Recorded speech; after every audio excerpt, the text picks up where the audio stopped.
नमस्कार मेरे विद्यार्थियों। हम पिछले कुछ वीडियो से मानव प्रजातियों के बारे में अध्ययन करते आ रहे हैं। इससे पहले हमने मानव प्रजातियों की परिभाषा, मानव प्रजातियों के वर्गीकरण के मुख्य आधार जैसे बाह्य शारीरिक लक्षण, जीन की समानता, इनके बारे में अध्ययन किया था। आज हम मानव प्रजातियों का वर्गीकरण के बारे में अध्ययन करेंगे।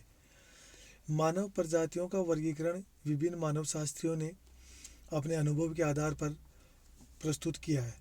सभी मानव शास्त्रियों ने प्रजातियों वर्गीकरण में मुख्य रूप से मानव के बाह्य शारीरिक लक्षणों को ही आधार तत्व मानकर वर्गीकरण किया है, जो हमने अभी इससे पिछले वाले वीडियो में देखा था।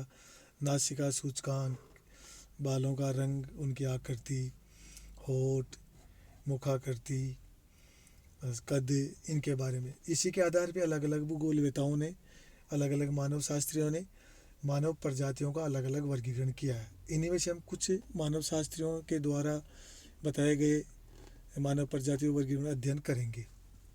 सर्वप्रथम हम देखते हैं बर्नियर ने मानव प्रजातियों का वर्गीकरण किया है। बर्नियर एक फ्रांसीसी मानव शास्त्री थे जिन्होंने 1684 में मानव प्रजातियों का वर्गीकरण किया था।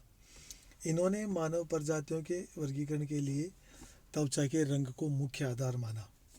इसी के आधार पर इन्होंने मानव प्रजातियों को 5 भागों में बांटा है: यूरोपियन प्रजाति, एशियाई प्रजाति, अफ्रीकन प्रजाति और अफ्रीकन प्रजाति जिनका रंग काला या भूरा पाया जाता है, लेप के निवासी,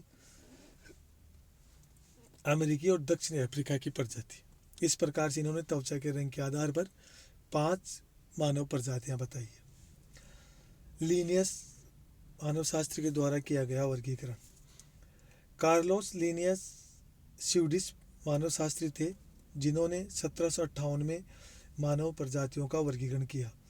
इन्होंने भी त्वचा के रंग को ही मुख्य आधार माना था। अमेरिका की अमेरिकी प्रजाति जिसकी त्वचा का रंग लाल है, यूरोप की यूरोपीय प्रजाति जिसकी त्वचा का रंग श्वेत है, एशिया की एशियाई प्रजाति जिसकी त्वचा का रंग पीला है और अफ्रीका की अफ्रीकी प्रजाति जिसकी त्वचा का रंग काला है। इस प्रकार लीनियस ने त्वचा के रंग के आधार पर 4 मानव प्रजातियां बताई है। ब्लूमेनबेक का वर्गीकरण। फ्रेडरिक ब्लूमेनबेक भी एक जर्मन प्रकृतिवादी थे जिन्होंने खोपड़ी को मापने की विद्या का विकास भी किया था। उन्होंने त्वचा के रंग, बाल, चेहरा और खोपड़ी के आकार के आधार पर 1806 में मानव प्रजातियों को 5 भागों में विभाजित किया है: काकेशियन जिसकी त्वचा का रंग श्वेत होता है, नाक सकड़ी होती है और खोपड़ी गोल होती है। मंगोलियन जिनकी त्वचा का रंग पीला होता है, नाक छोटी होती है और सिर चौकोर होता है। इथोपियन इनकी त्वचा का रंग काला होता है, नाक चौड़ी होती है और सिर लंबा होता है। अमेरिकी इंडियन जिनकी त्वचा का रंग तांबे के समान होता है, खोपड़ी की आकृति अनियमित होती है और चेहरा चौड़ा होता है। मलय जिनकी त्वचा का रंग भूरा होता है, होठ मोटे होते हैं और नाक चौड़ी पाई जाती है। इस प्रकार ब्लूमेनबेक ने मानव प्रजातियों के वर्गीकरण के लिए त्वचा का रंग, बाल, चेहरा और खोपड़ी के आकार को मुख्य आधार माना है। हक्सले महोदय का वर्गीकरण। हक्सले महोदय ने मानव प्रजातियों का वर्गीकरण 1870 में किया था। इन्होंने मानव प्रजातियों के वर्गीकरण के लिए मुख्य आधार बालों की आकृति को माना था। इन्होंने मानव प्रजाति को 5 भागों में बांटा है: ऑस्ट्रेलाइट, काले तथा लहरदार बाल, भूरा रंग, चौड़ी नाक वाले दक्षिणी भारत और ऑस्ट्रेलिया में निवास करने वाले आदिवासी। निग्रोइड, अत्यंत काले रंग के लंबी खोपड़ी वाली प्रजाति। मंगोलाइड, आंखें काली, बाल कम, रंग पीला, कद छोटा, ये सारे लक्षण पाए जाते हैं और इस प्रकार की प्रजाति चीन, तिब्बत, मंगोलिया और जापान में निवास करती है। सेंथ्रोकॉइड, श्वेत रंग वाली प्रजाति। मेलेनक्राइड जिसका रंग गेहुआ पाया जाता है। इसी प्रकार टोपीनाड ने भी 1878 में मानव प्रजातियों का वर्गीकरण बालों की बनावट के आधार पर किया। इन्होंने सीधे बालों वाली प्रजाति, लहरदार बाल युक्त प्रजाति और छल्लेदार बाल युक्त प्रजाति, इस प्रकार से बालों के आधार पर 3 मुख्य पार्ट किए और इसी के आधार पर फिर इन्होंने आगे चलकर 1885 में बालों के साथ साथ नाक की बनावट और त्वचा के रंग को भी आधार माना और फिर पुनः प्रजातियों का वर्गीकरण किया, जिसमें यूरोपियन प्रजाति जिसकी त्वचा का रंग श्वेत, नाक पतली, एस्किमो, पोलिनेशियन तथा मंगोलियन प्रजाति जिनकी त्वचा का रंग पीला और नाक की आकृति मध्यम, निग्रो एवं ऑस्ट्रेलॉइड प्रजाति जिनकी त्वचा का रंग श्याम वर्ण और नाक का आकार चौड़ा।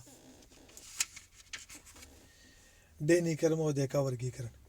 डेनिकर महोदय एक फ्रांसीसी मानवशास्त्री थे जिन्होंने मुख्य रूप से बालों की बनावट के आधार पर 1889 में मानव प्रजातियों का वर्गीकरण किया। उन्होंने मुख्य रूप से 6 भाग किए। घुंघराले बाल, चौड़ी नाक वाली प्रजाति जिसमें बुशमैन, नेग्रिटो और मेलिनेशियन प्रजातियों को सम्मिलित किया जाता है। लहरदार घुंघराले बाल, चौड़ी तथा पतली नाक जिसके अंतर्गत इथोपियन, ऑस्ट्रेलियन, द्रविडियन, एशियाइड प्रजातियों को सम्मिलित किया जाता है। लहरदार भूरे तथा काले बाल लंबी नाक वाली प्रजाति, इसके अंतर्गत इंडो अफगान, अरब, बर्बर को सम्मिलित किया जाता है। लंबे बाल, चौड़ा सिर तथा गहरी नाक वाली प्रजाति, इसके अंतर्गत उत्तरी पूर्वी यूरोपियन क्षेत्र में निवास करने वाली प्रजाति को सम्मिलित किया गया। लहरदार सीधे बाल, ऊंची तथा गहरी नाक वाली प्रजाति, इनमें एनो, पोलिनेशियन, इंडोनेशियन, दक्षिण अमेरिकन प्रजाति को सम्मिलित किया। सीधे तथा खड़े बाल, इसके अंतर्गत अमेरिकन, एस्किमो, लैप्स, आग्रियन, तुर्क, तातर आदि प्रजातियों को सम्मिलित किया। कोबर द्वारा मानव प्रजातियों का वर्गीकरण। अल्फ्रेड लुइस क्रोबर एक अमेरिकी सांस्कृतिक मानवशास्त्री थे। इन्होंने भी मानव प्रजाति के वर्गीकरण के लिए मुख्य रूप से मानव की त्वचा के वर्ण को मुख्य आधार माना। इसके आधार पर इन्होंने मानव प्रजातियों का वर्गीकरण किया है। काकेशियन प्रजाति, इस प्रजाति के लोगों की त्वचा का रंग श्वेत पाया जाता है। इसके अंतर्गत इन्होंने 3 मुख्य उपभाग किए हैं, नार्डिक, अल्पाइन और भूमध्य सागरी। मंगोलॉइड प्रजाति, इस प्रजाति के लोगों की त्वचा का रंग पीलापन लिए होता है। इसके भी इन्होंने 3 उपभाग किए हैं, मंगोलियन, मलेशियन और अमेरिकी इंडियन।